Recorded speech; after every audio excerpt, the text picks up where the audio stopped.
പോവാന്ന് സമ്മതിച്ചിട്ടുണ്ട്. പോവോ ഇല്ലേന്നൊന്നും എനിക്കറിയില്ല. അവള് പോവാതെ എങ്ങനെയാ? ഇറക്കി വിടാൻ പറ്റുമോ? ഒരു പെൺകുട്ടിയല്ലേ, നമ്മുടെ സുധിയുടെ ഭാര്യയല്ലേ. പാർവതി, നിന്റെ ഉള്ളിൽ അവളോട് നല്ല സ്നേഹമുണ്ട്. അതാ നീ ഇങ്ങനെയൊക്കെ പറയുന്നത്. അത് നിന്നെ കുഴപ്പത്തിൽ എത്തിക്കേ ഉള്ളൂ. എടി, ഞാനിതെത്ര കണ്ടതാ. അതുപോലെയല്ല നിന്റെ കാര്യം. ദേ, ഭാവിയിൽ ദേവിക്ക് നിനക്കൊരു മുൾക്കുരിശാവാനാ സാധ്യത. അങ്ങനെ സംഭവിക്കണമെന്നാണോ നിന്റെ ആഗ്രഹം? മനോഹരേട്ടൻ അവളുടെ കൂടെ നിൽക്കും. പിന്നെ എന്ത് ചെയ്യാൻ അമ്മേ നമ്മള്? എടി, അതിനൊരു വഴിയുണ്ട്. അവൻ ഇല്ലാത്ത നേരെ നോക്കി അവളെ ഇവിടുന്ന് മാറ്റണം. ഇല്ലാത്ത നേരം എന്ന് പറയുമ്പോ? എടി മനോഹരൻ 3-4 ദിവസം ഇവിടെ ഉണ്ടാവരുത്.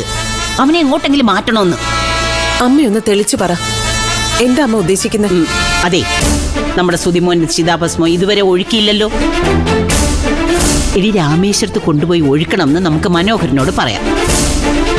മനോഹരൻ അതനുസരിക്കും. എടി, 3-4 ദിവസം വേണ്ടേ രാമേശ്വരത്ത് പോയി വരാൻ? ആ ദിവസം കൊണ്ട് ദേവികയെ ഇവിടുന്ന് മാറ്റണം. പോയില്ലെങ്കിലോ? ബലമായിട്ട് പിടിച്ച് പുറത്താക്കണം.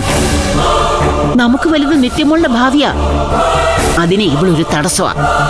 ശരിക്കും നീ ഒന്ന് ആലോചിച്ച് നോക്ക്. ഞാൻ പറയുന്നതല്ലേ അതിന്റെ ശരി? അതെ, അതാ ശരി. അവള് കാരണം നിത്യയുടെ ജീവിതം തകരാൻ പാടില്ല. അല്ല, തനിക്ക് ഇപ്പോഴാണല്ലോ ദേവിയോടൊരു അടുപ്പം തോന്നിയത്. മുമ്പൊന്നും ഇതില്ലായിരുന്നല്ലോ. നിനക്ക് എന്തു പറ്റി ഇങ്ങനൊരു മനമാറ്റത്തിന്?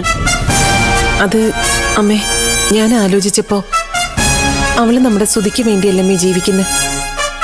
അവളുടെ സ്ഥാനത്ത് വേറെ ആരെങ്കിലും ആയിരുന്നെങ്കിൽ ഇപ്പൊ കെട്ടിപ്പോയനെ. അവളതിന് തയ്യാറായില്ലല്ലോ. എടീ, അവളുടെ മനസ്സിലിരിപ്പ് എന്താണെന്ന് നമുക്കറിയാമോ?